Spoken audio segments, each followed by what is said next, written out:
Bapak Ibu yang dikasihi Tuhan, kiranya Bapak Ibu dalam keadaan baik dan sehat. Marilah kita bertemu lagi di dalam kanal YouTube Kek Sangkrah untuk merenungkan firman Tuhan pada pagi ini. Ada baiknya kita datang kepada Tuhan dalam doa. Mari kita berdoa. Tuhan Bapa kami yang di surga, kami berterima kasih untuk waktu yang telah Tuhan berikan pada kami.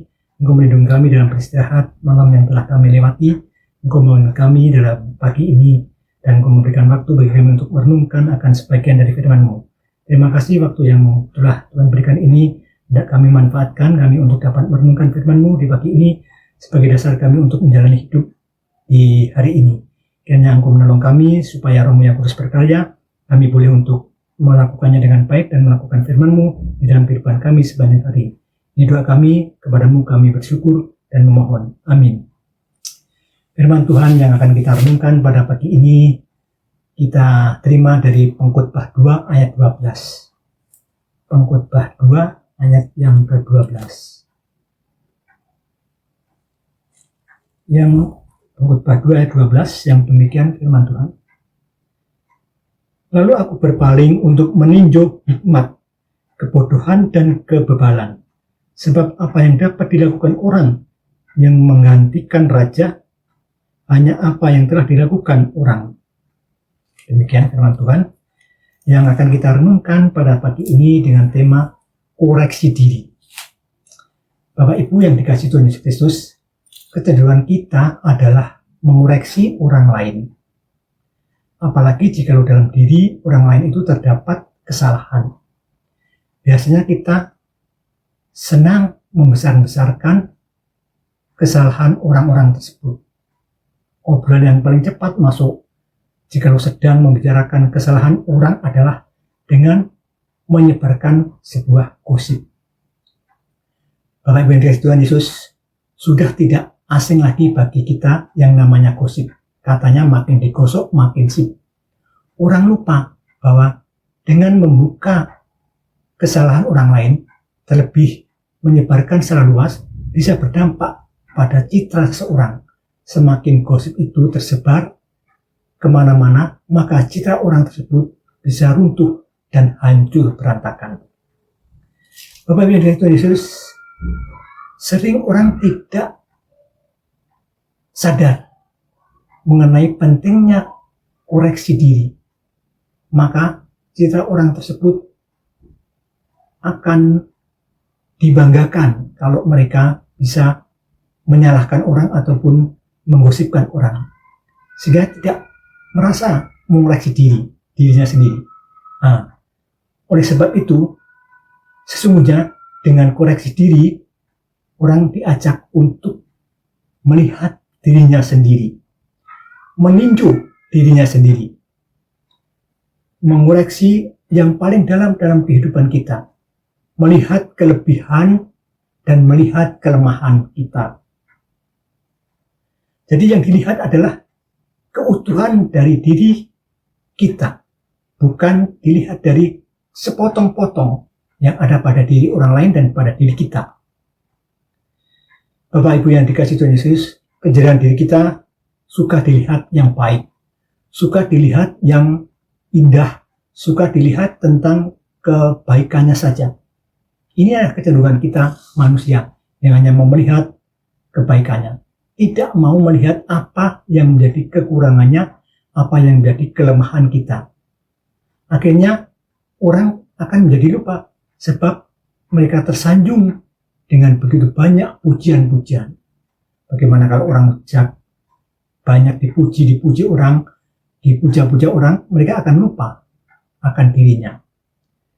Namun begitu sekali dikritik dalam hidupnya, kekurangannya, langsung mereka akan mudah tersinggung, dan langsung mereka mudah akan naik darah atau alias marah. Koreksi diri mengajak kita untuk sekaligus melihat dan meninjau diri kita apa adanya.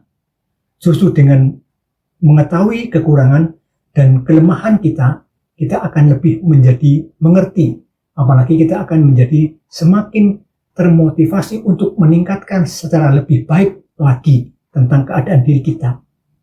bagaimana pengkhotbah itu menginginkan kehidupannya untuk dikoreksi diri agar mereka tidak menyalahkan orang-orang lain dalam kehidupan mereka, dalam pergaulan dan relasi mereka. Nah, Bapak Ibu, pengkhotbah mengajak kita untuk melihat semua apa yang ada di dalam diri kita ini secara utuh. Melihat bagaimana dengan hikmat yang kita miliki. Melihat tentang kebodohan yang kita miliki. Melihat tentang kebebalan yang ada pada diri kita. Bukan kepandian, bukan kebaikan saja, tetapi melihat bagaimana kebebalan saya, bagaimana kebodohan saya, agar kita bisa meninjau dan akhirnya mengoreksi diri dan kita memiliki sikap yang tidak perlu untuk kita lakukan dengan hal yang salah. Bapak Ibu yang dikasihi Tuhan Yesus, itulah manusia, kita manusia yang di dalamnya selalu ada batasannya. Oleh sebab itu, bagi kita sekarang tinggal kita sendiri, maukah kita terbuka pada koreksi diri kita? Maukah kita terbuka untuk merubah kehidupan kita yang negatif manakala kita melakukan yang tidak baik? Ini adalah kita melakukan koreksi diri.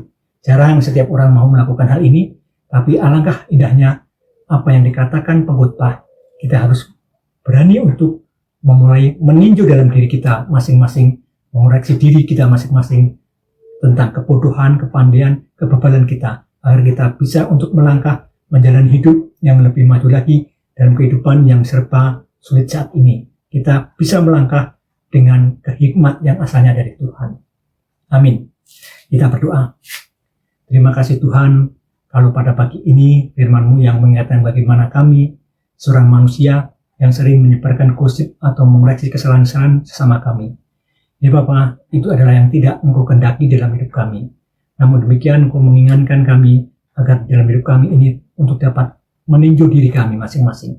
Bagaimana keadaan kami, bagaimana keadaan kepandian kami, hikmat kami, juga kebebalan dan kebodohan kami. Agar kami lebih mengerti melalui koreksi diri kami masing-masing, pada akhirnya kami boleh untuk termotivasi untuk melakukan yang terindah di dalam kehidupan kami bagi sama dan bagi nama Tuhan. Terima kasih kami diingatkan pada pagi ini untuk dapat menjalani hidup mengoreksi diri kami, bukan mengoreksi sesama kami. Karena kalau kami mengoreksi sama kami, banyak kesalahan-kesalahan yang ada pada diri kami sebenarnya. Oleh sebab itu Tuhan, biarlah Engkau sendiri yang akan menolong kami, menuntun dengan Roh-Mu yang kudus, kami mampu untuk mau meninjau diri dan mengoreksi diri, agar kami mampu berbuat baik dan benar untuk kemuliaan nama Tuhan dan terlayani sama kami. Ampuni segala dosa kami sepanjang kami mendengar firman-Mu. Kami dapat melanjutkan pekerjaan dan pelayanan kami. Tuhan kiranya menolong kami sehingga kami boleh untuk menjadikan berkat bagi sama kami. Ampuni dosa kami selama kami merenungkan firman-Mu di pagi ini. Ini doa kami semuanya kami pindah dalam nama-Mu Tuhan kami Yesus Kristus yang selalu memberikan apa yang terbaik untuk kami. Terima kasih ya Tuhan. Amin.